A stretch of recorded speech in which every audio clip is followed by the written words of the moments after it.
How is this meeting going anyway? Not sure. We had a meeting yesterday and it was we should talk about how to reduce tension, but we can't do it right now. We'll do it another time. So what? Who's creating the tension?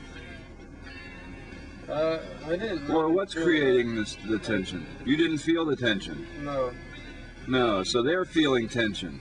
Must be. How's the rest of the crew treating it? The people that are staying there. Well, I mean, a couple of issues that were made were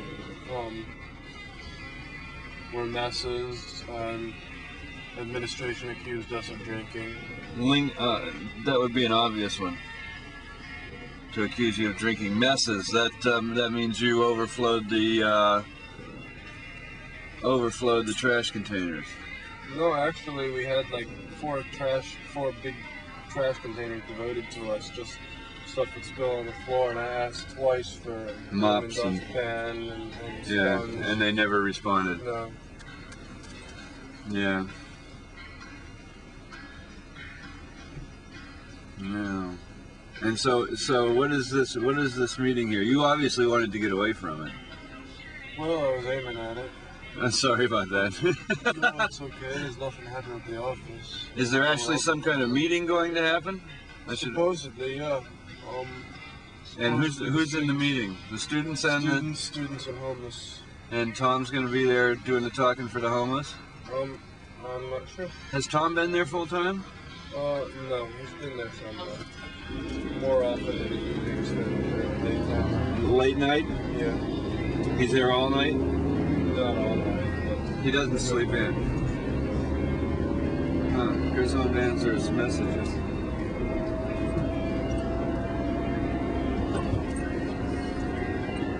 So I have a feeling since Bush now sort of summarized things at noon, they probably went off the piano about it and continued the rest with regular news. Well, what he said was, listen, we're going with the football games and the basketball games, and it's about time the network's cooled off, and let's give the people, let's give them some I was wondering who was mind candy, you know. By the way.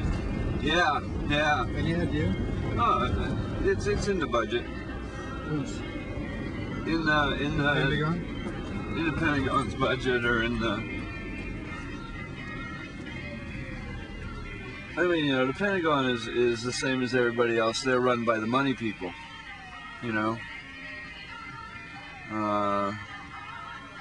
I hope there is loose with giving money for serious, for people like some of the people we've been meeting that we videotaped around these architectures and sewage and water issues. And well, George is doing a whole bunch of that. And getting quick money for that. I mean, we should have got money for doing things like this and taping them 15 years ago. With Swifties, they also go billions. Oh, well, we should. That's what probably is my mind about it. Yeah, I don't really feel that way about it. I don't think we should get anything for it.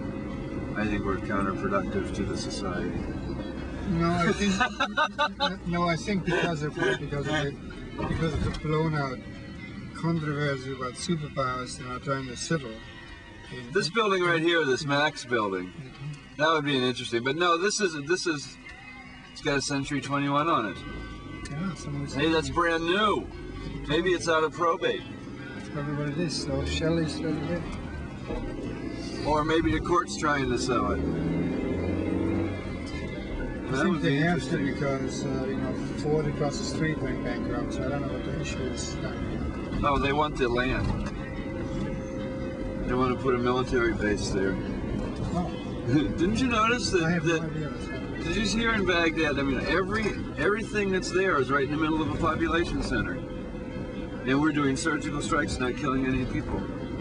Except the Spanish radio station says hundreds of thousands dead. Linda told me that. God, this is a shot I probably have more than once. Yeah. So how is this going to be decided? Are they going to throw you all out? Sunday morning they want to throw us out, yeah. Sunday morning they want to throw you out. It's not 24 hours until the end of the... Well, that sounds reasonable to me.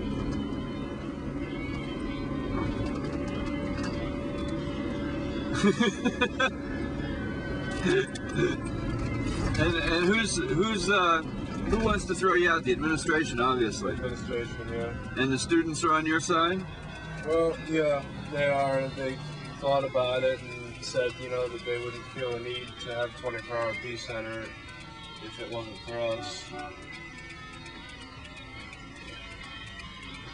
But taking into consideration that we're there, that if say declaring it non-24 hour affects us, our ability to stay there. Well, could you possibly work it out so that the 4 hours you're not there in the daytime? Sounds reasonable, but I think that they're aiming at like the 1 to 6 o'clock in the morning. Oh my God, no. That's terrible. That's when there's no students there. Nice. Yeah. Or the students just have to guarantee that there will be 3 people there all the time and make themselves actually do the discipline. Because until then, they're not, I mean, that's the true answer, and that should have been the answer from the beginning, you know?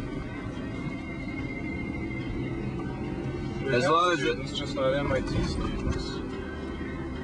Well, we've had 4 or 5 Wellesley students hanging out with us. MIT students should be there. They're the ones that called this silly thing. Where's their discipline? Where's their, you know, who's running the show to call the thing in the first place? They're the ones that are responsible to see that it's staffed by MIT people all the time. They initiated this thing? Oh, really? certainly. It's an MIT land. Oh, they must have gotten some pressure at some point. Pulled MIT professors and paid them. You know, everybody gets there. Rugs, we will undersell. No.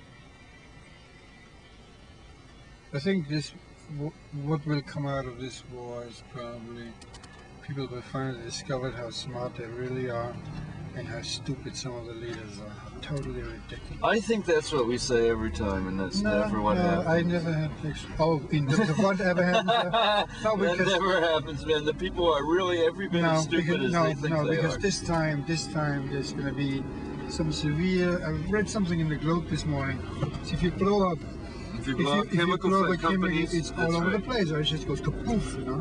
That's not the way how you dispose of stuff. 100,000 people in Baghdad the first day. You just blow up a factory, a nuclear production situation. Yeah. Anyway. But we have 100,000 people to give away. We don't care. I don't think people think that. You don't think they do? I don't think they do either. No, But that's what he says. Who? No, last song there. You think that's all blown up? You think they're mistranslating what he says? Oh, yeah. Or do you believe he's really CIA, as I say? First of all, in the linguistic form that it comes over, and then the form it takes by the media is not the way this originates. I mean, no, that's not really true, Werner. I don't believe that myself, because they have, in fact, in this country, they have some of the finest scholars sitting there going, hey, those people are lying, and if those people lie, they're going to hear about it. Not only going to hear about it, but they're going to hear about it instantly that they're lying. It is part of the rhetoric that would come out of America if, let's say, for example, you would see Bush and someone from Virginia from these religious centers, the guy that he had some church service with, I forgot his name now, the biggest evangelist that ran around in America. Yeah, right? Billy Graham. He was there, man. He was there. He's there for every war. I told my father that. I said, Billy Graham's there every time there's a war. What's the story? Well, the issue of right in front of God and blah blah and acting usually becomes an issue. Vietnam, it didn't become an issue so much for some reason. It was a totally different scene in the forest, covered, jungle, rice paddies. It was like this